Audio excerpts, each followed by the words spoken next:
a guitarist and I love guitar tones. And obviously being a producer, you get to use, hopefully get some cool gear and some cool mics.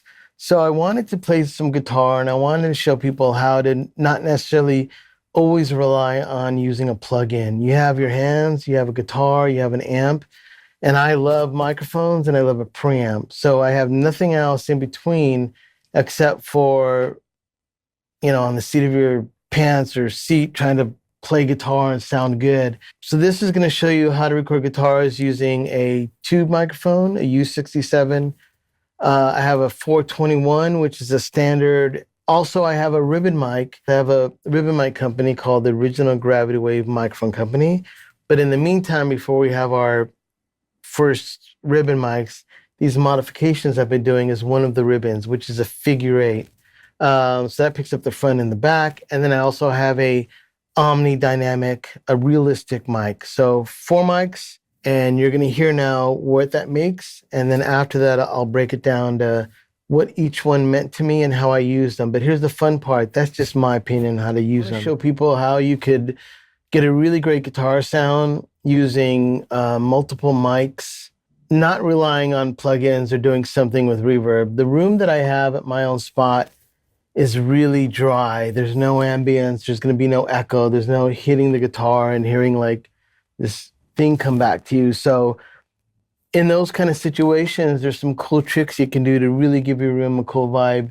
That room in there is carpet, concrete, and then I have a whole wall of glass that looks out into downtown LA. Even though that's a beautiful thing, sonically, it's an interesting room for that. There happens to be a lot of low-end in there, which is great, but technically on paper, it looks like it would be a terrible room to record in, but I'm actually blessed that it sounds killer. It was at the end of a session of another record, and I wanted to try out that thing we're talking about multiple mics on my rig. My guitar sound is really interesting and really unique, and it has a lot of challenges where it actually could be really terrible and totally oversaturated. Getting multiple mics helps me put that together. The mic setup was a U67 on one speaker, and the actual amp was called a Twin 12. It's a Sears amp. It's a really old tube head. I had it recapped, so now it's kind of like back to new. Guys that would have used that would have been like John Frusciante. They're part of collections of a lot of guys that just love old school heads. So if you can see a Sears Twin 12, if you buy one, I recommend getting it recapped. It has a 212 cabinet that's open back. I didn't mic the back of it. Sometimes I do that, but for this one, I didn't mic the back of it. In retrospect, I probably should have. And it's 12-inch speakers, and I think they're Jensen's.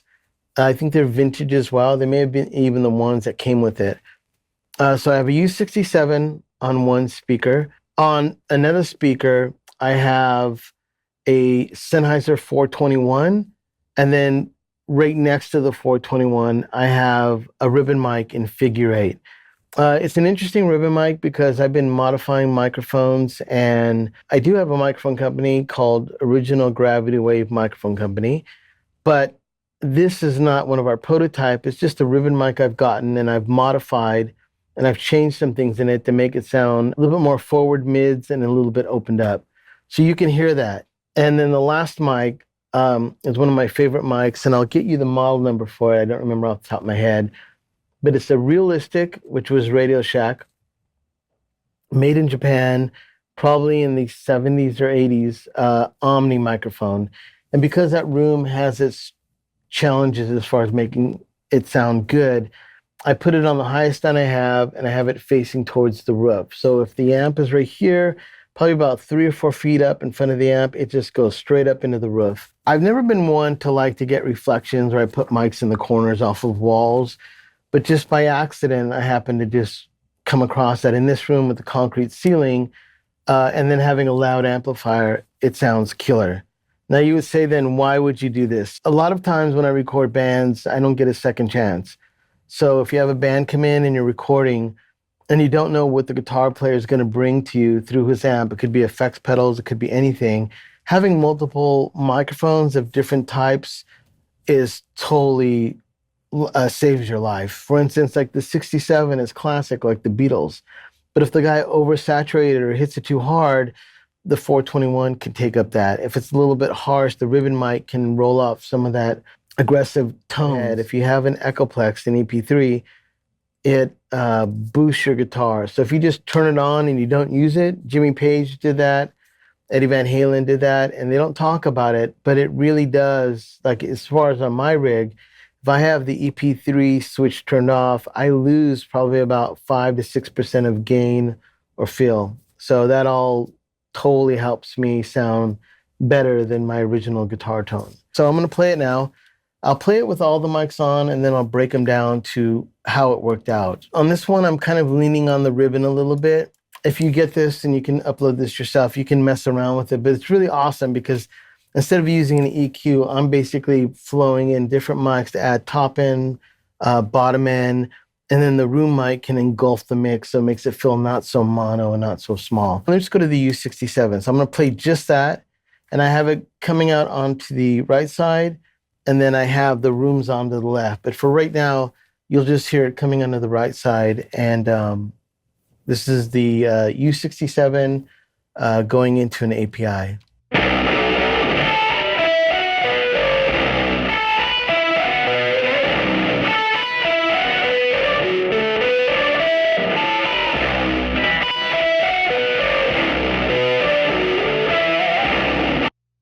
So that one, if you can tell, it's a little sizzling. I mean, it's a tube amp. So then I'm going to play the same thing now, and this is going to be the 421, which is a dynamic.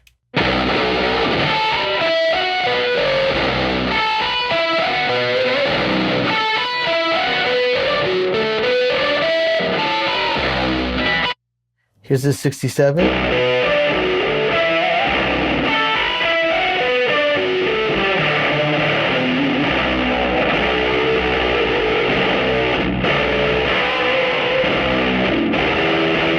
Now I'm going back to dynamic 421.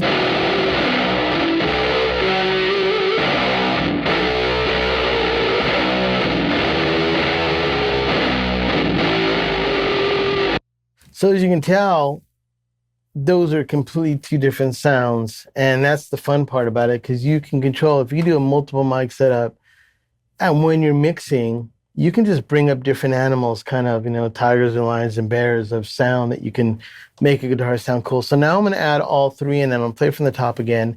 And I'm going to start again with now this is the ribbon mic, which is going to be figure 8, a little bit darker, kind of a little bit deeper, but I'll go through all three of them. So I'm going to play it now.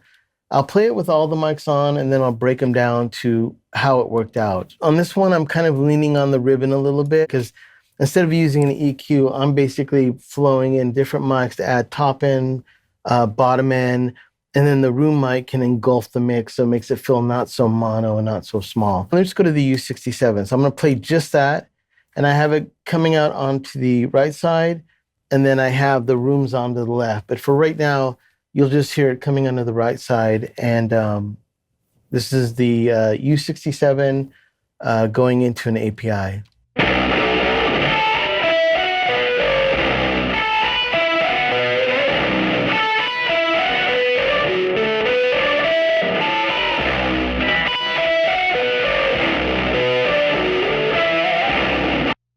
So that one, if you can tell, it's a little sizzling. I mean, it's a tube amp. So then I'm going to play the same thing now, and this is going to be the 421, which is a dynamic.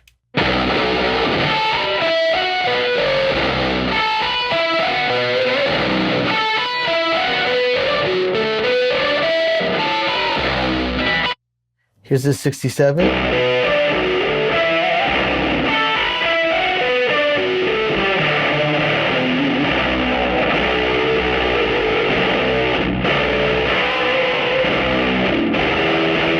Now I'm going back to dynamic 421.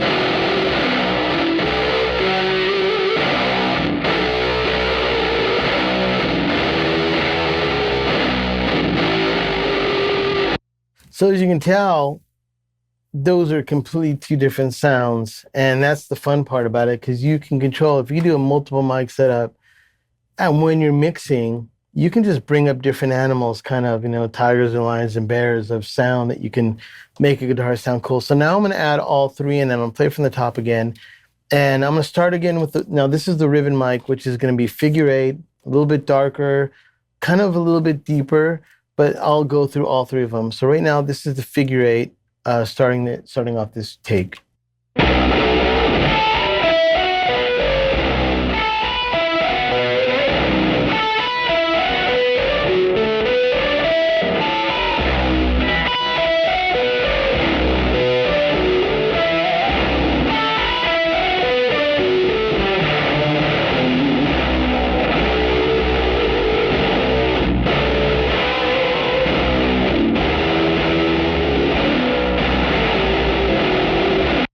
So now here's the 67.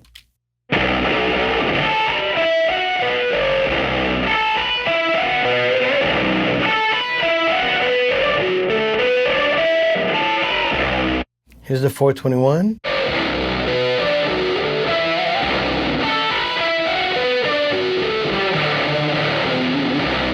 Here's the ribbon.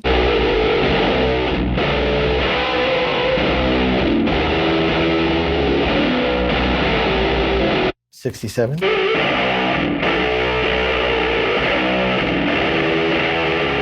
It's the 421. Here's the ribbon.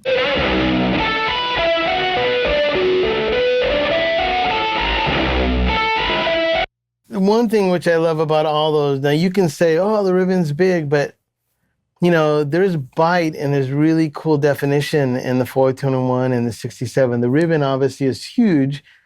It cuts a little bit of that, you know, those teeth that sometimes you'll get with a tube mic or a dynamic. But now you have the possibilities of doing all 3 of them. So now I'm going to blend all 3 in, and you'll hear them all back. And I'll take some out and pull some in, but technically you can now build your guitar sound. The ribbon mic is going to be leaning on some of the low end and thickness. The 67 will bring up some of the point, and the dynamic just kind of goes right in between those two. So here it is with all 3 in.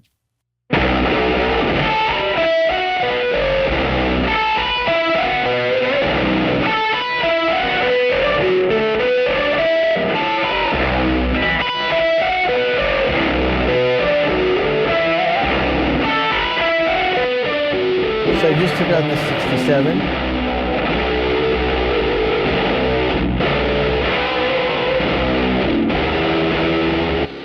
I just removed the ribbon. So that's the 421. So if you only had one mic up, that's what you'd have. Now I'm going to add them all in, and now you have a bigger guitar sound.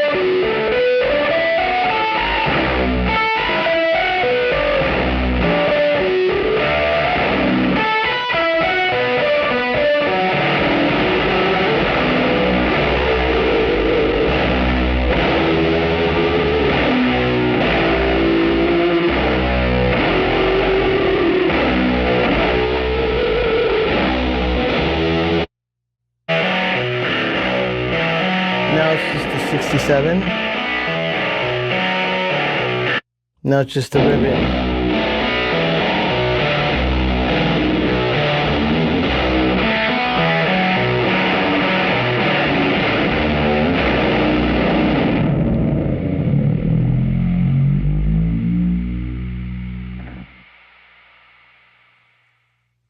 Now, one thing, when you do guitar sounds, I'm obviously, I love ferocious guitars, and some of my favorite bands, and I've always heard, there's always this amp or this low end, like Eddie Van Halen would have it at certain moments where you hear almost a room swell with low end. And that's what's really cool about using multiple mics. At the end, you can't really tell until the guitar dive bombs that you can grasp how much low end you're getting out of it. So these 67s, 421s are kind of here, and the ribbon just has that little bit more bottom, but it may not have as much top. As that's why people love, you know, condensers. You know, they want more top end, and even though ribbons are beautiful, they're really good for crooners or horns and saxophones. Things sometimes you want to take the edge off.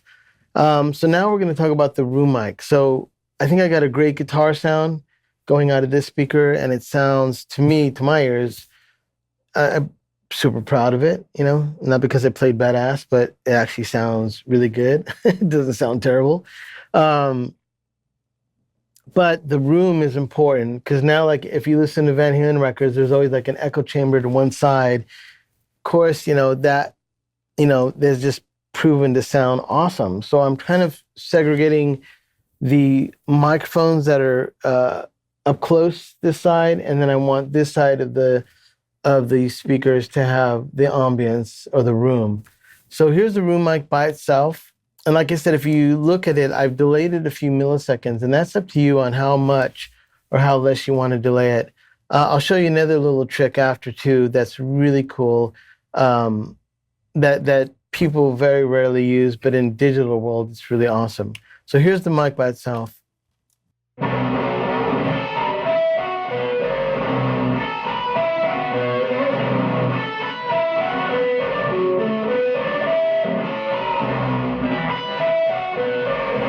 And I'm going to add in the 67.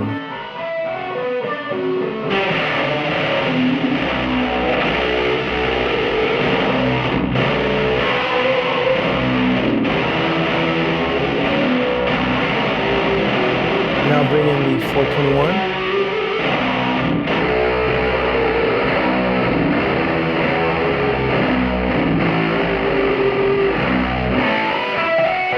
I want to bring in the ribbon mic.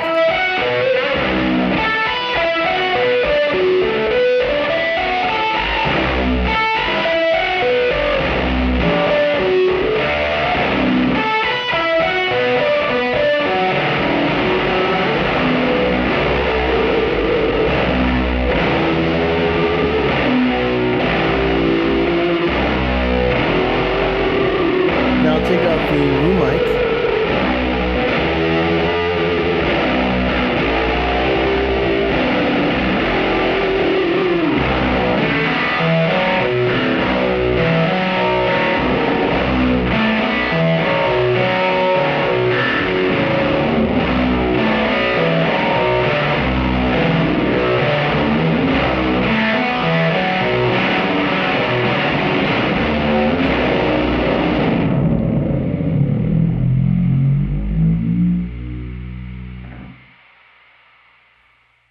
You know, some people would be crazy over that noise, but I always feel like when Eruption ended, you can hear all the amps on 10. So don't be scared of just things making it sound organic. One thing to do consider when you get big guitar sounds like that, sometimes it doesn't work with big drums and big guitars. So there is a yin and a yang of what gives and what's not. If you have a track that's sparse and there's maybe 2 or 3 musicians, you can really go far with doing this kind of technique. But if you have something with a lot of overdubs, it doesn't necessarily work all the time. So that's the only disclaimer. Okay, so now here's something that's cool you can do without any kind of delays on the room. But you can make the guitar sound really spectacular.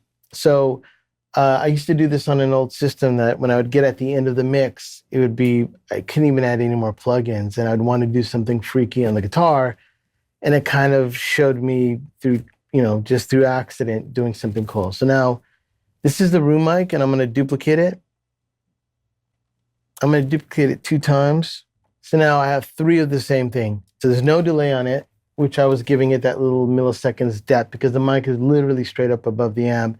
There's not a delay time. So I'm just trying to expand it like the mic is 10 feet away as opposed to being literally right above it. So on the first one, I'm going to start to move it manually out of time. And you can hear it start to give that cool ambient sound. I'm going to play it with the 67. So now you can hear them both come in time, and I'll start to move one out. So I'm going to slip it back just a little bit.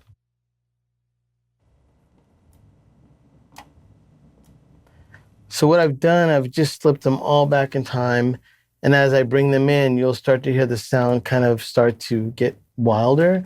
But I'll show you another trick after this one, but this is only on the room mics.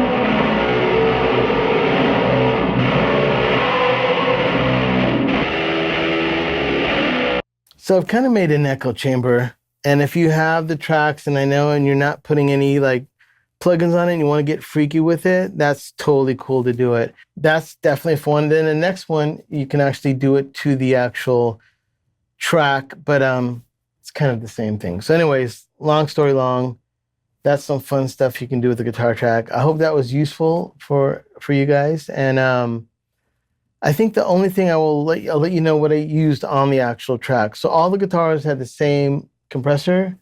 They have and also something cool, they had a de-esser. The compression that I used was a typical Waves 1176. It's a bluey. I barely have it using it. So I'm going to play the guitar without it, and then I'm going to engage it. And the only reason I use the 1176, I just wanted to add a little bit more intensity. It actually mellows out some of the ups and downs of the tones and keeps it from spiking. So I'm just technically using it just to kind of keep it all down. So here's a guitar without the 1176.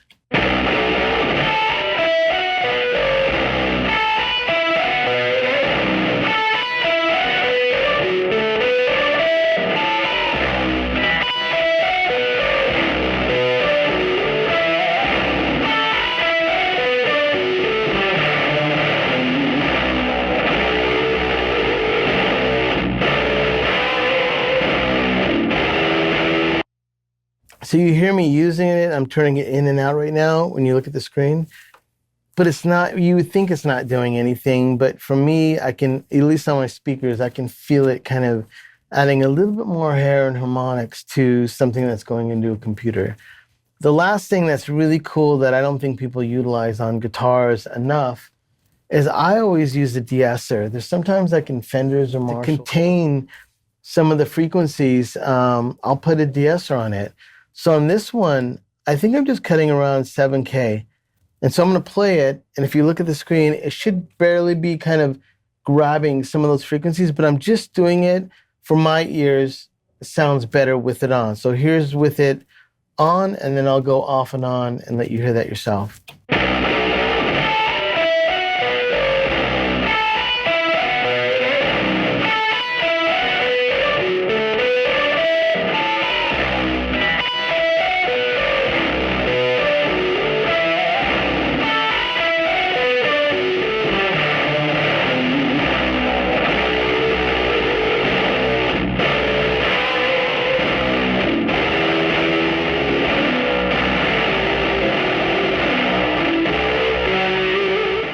You know, I think to me that sounds cool.